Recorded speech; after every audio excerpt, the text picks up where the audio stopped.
Good afternoon. Go ahead, sir. Good afternoon. President Zelenskyy, dear Volodymyr, it's great to see you again, and welcome to the NATO summit. It's always a pleasure to meet with you, but in particular when we meet at a NATO summit where allies are so eager to demonstrate the strong support to you and to the people of Ukraine. And let me pay tribute to your inspirational leadership, the heroism of your armed forces, and the bravery of the Ukrainian people. Since our last summit, NATO allies have provided Ukraine with unprecedented support, including tens of billions of euros in military aid. Here in Washington, allies have taken decisions to ensure support for the long haul. Yesterday, we agreed a substantial package for Ukraine. First, NATO security assistance and training for Ukraine. NATO will take over the coordination and provision of most international security assistance, with a command including for air defense and other critical capabilities.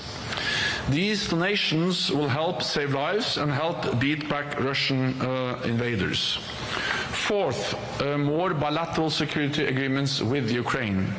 More than 20 allies and partners have now signed bilateral security agreements with Ukraine, giving Ukraine enduring security commitments.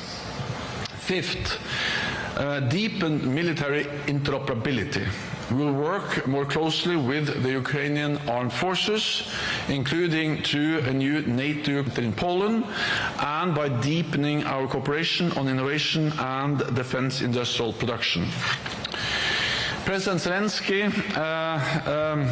in our meeting just now, you and I agreed that all of these elements, a NATO command, more funding, more military support, more security agreements, and more interoperability, constitute a bridge to NATO membership and a very strong package for Ukraine.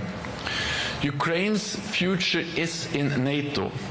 I welcome your progress on reforms, and as you continue this important work, we will support you on your irreversible path to NATO membership.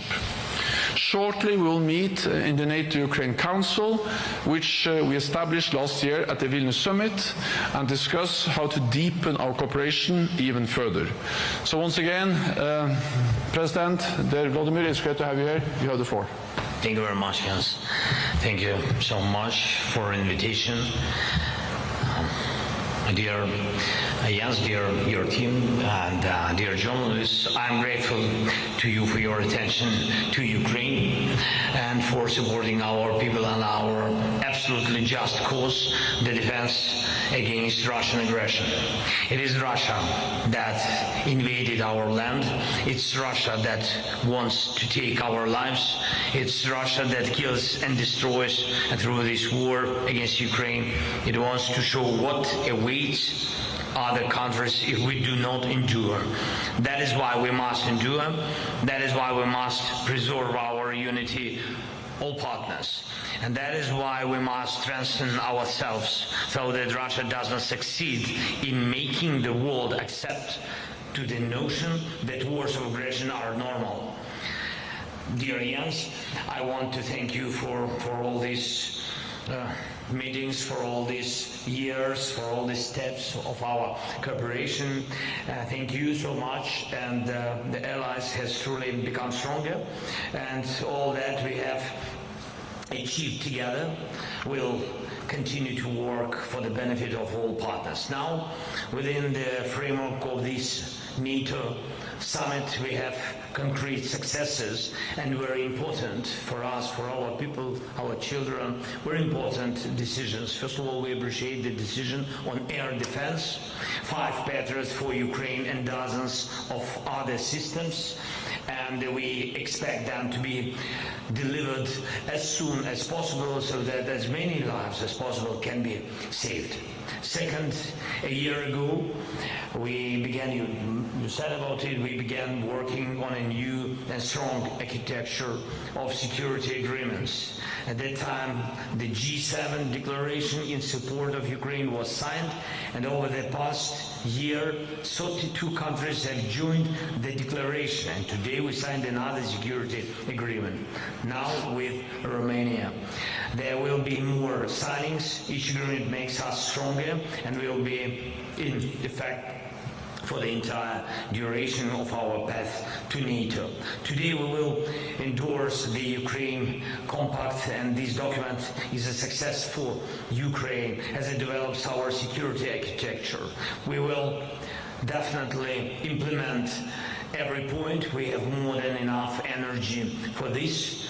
Third, of course, during our meetings with Jens and all other negotiations we are discussing now how to strengthen our warriors and give our people the opportunity to live normally. We will talk about this today at the meeting of the Ukraine NATO Council, and we are counting on strong decisions. Air defense, F-16s, the permission to hit Russian territories exactly where they are. We will discuss these issues today. Anyway, we will raise up this topic. We already have a decision regarding the NATO mission for Ukraine. This will help us train our soldiers faster and more efficiently, equip our brigades, and develop our defense forces more effectively. We have clear annual financial commitments already in our agreements, as Secretary said, $40 billion, and it's crucial to maintain such support. And all this will help curb Putin's appetite for aggression. And one more thing. We have strong warning regarding the irreversibility of Ukraine's movement towards NATO. Every step truly brings us closer to membership. We are doing and will continue to do everything to ensure that the day comes when Ukraine is invited and becomes a NATO member. And I am confident we will achieve this. Thank you for your attention. Thank you for your support. Thank you. Yes. Slava Ukraini.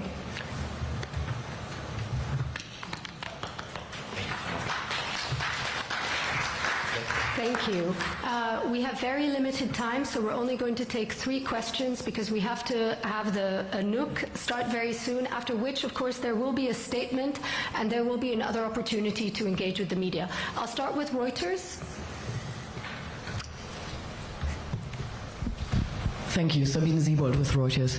SecGen, CNN has a report saying that the US and Germany foiled a Russian plot to kill the CEO of German arms maker Rheinmetall. That's the company that's producing artillery shells for Ukraine. Can you confirm that there was such a plot? And who were the other defense industry targets?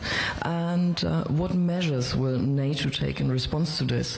And President Zelenskyy, if I may, another summit is coming to a close, and NATO has still not offered a political invitation to Ukraine to join. Do you see this as a defeat? And the second question, Russia has been slowly advancing in these 2 months. When are you going to stop Russia's troops? Thank you. Well, I can start to answer the first question by saying that I will not go into that specific report. What I can say is that we have seen a pattern, a Russian campaign organized by the security services to conduct hostile actions against NATO allies across the alliance, with sabotage attempts, with cyber attacks, with arson, with different types of hostile actions against NATO allies. And these are not standalone incidents. These are part of a pattern, part of an ongoing Russian campaign. And the purpose of this campaign is, of course, to intimidate NATO allies from supporting Ukraine. What we have seen over the last months is that NATO allies have not been intimidated. NATO allies are actually stepping up their support, delivering more aid to Ukraine, And today we agree a package with a NATO command for Ukraine, with a long-term financial pledge for Ukraine, with more immediate support with the new Patriots and ammunition to Ukraine, and with the bilateral security agreements on top of everything we do to enhance our interoperability with Ukraine.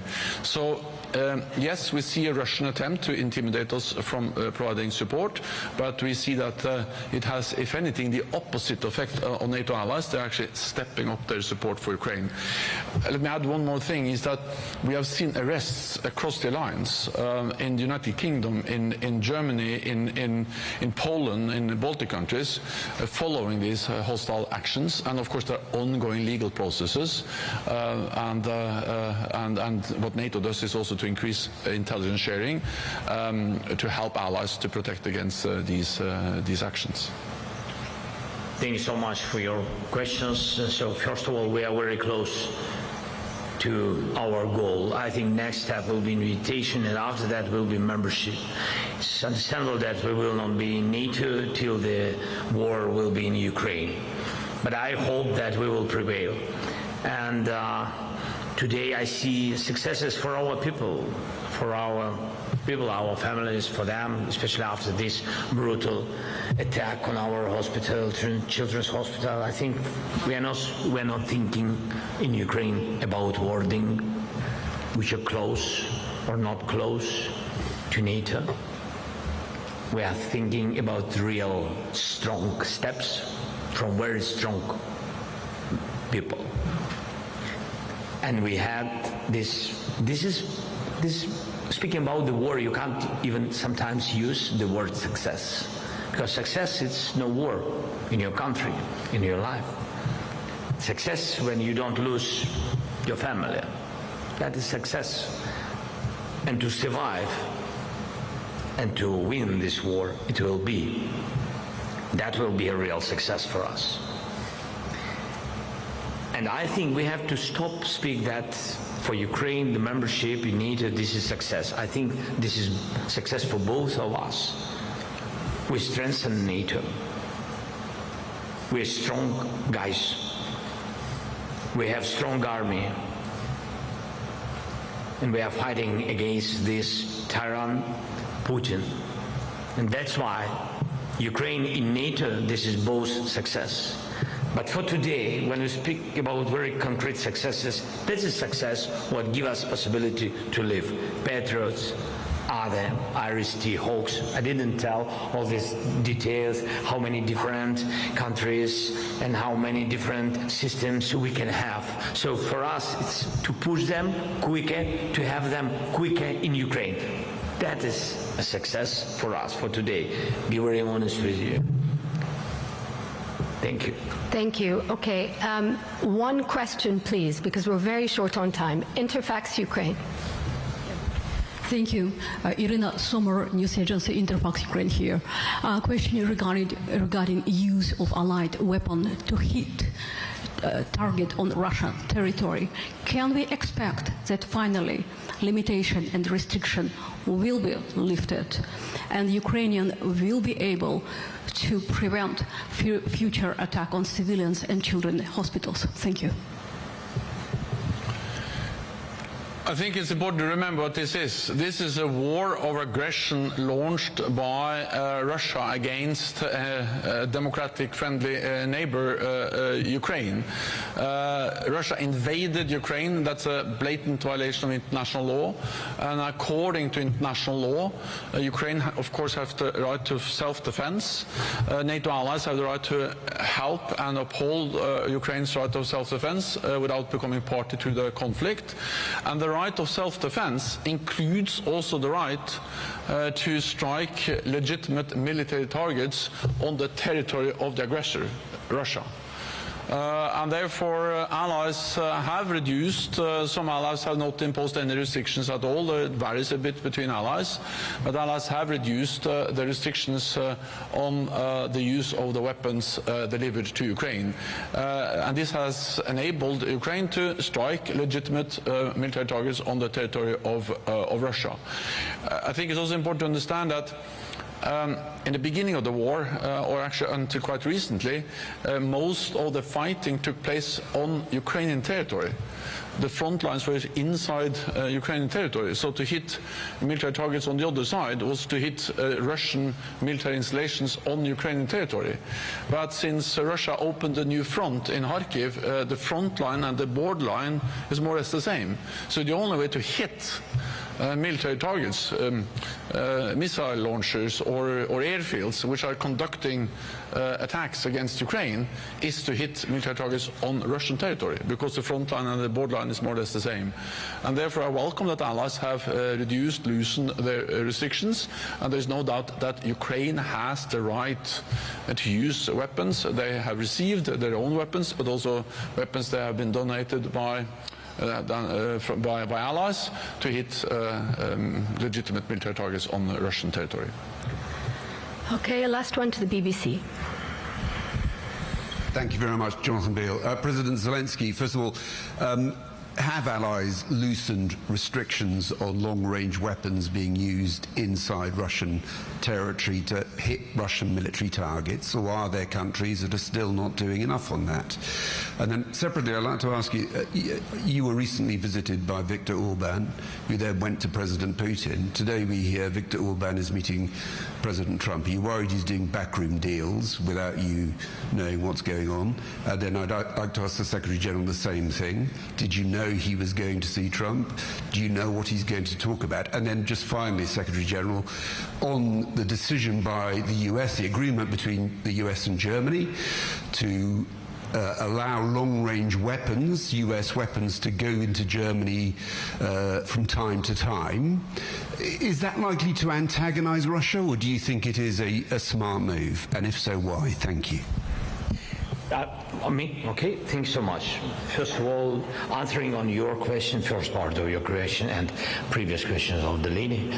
So, we, of course, if we want to win, if we want to prevail, if we want to save our country and to defend it, we need to lift all the limitations. I spoke about it with partners, with UK leader, with United States President, with Secretary, all of that. And I will rise up this topic with very concrete facts. We understand where they stay. We understand from what military base they attack us.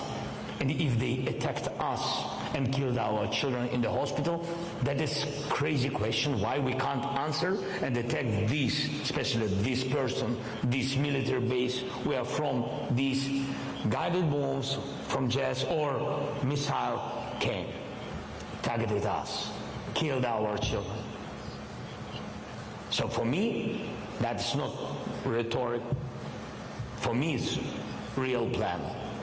And for our people, not for soldiers, not only for soldiers. That is their job. They understand it. Now this is the plan for all our nation. And we are waiting from our allies, and I'm sure that our friends, allies, will understand all this. We've got very good messages from UK leader, and I hope that we will have we will make such decisions. And of course, again, if we really want to have Ukraine on the map and not to have Putin, who is attacked half of the planet, yes, we need to do very concrete steps, quick, very quick steps. And the second part of your question, I forgot, I'm sorry. Orban, he was in Kiev. I didn't know that he will go to Putin or then to China, and you said now to Trump. Yes, so what the question? Where he will go tomorrow? I don't know. I don't know, maybe he will come again to Ukraine. I don't know. I mean, that's between us, with all respect to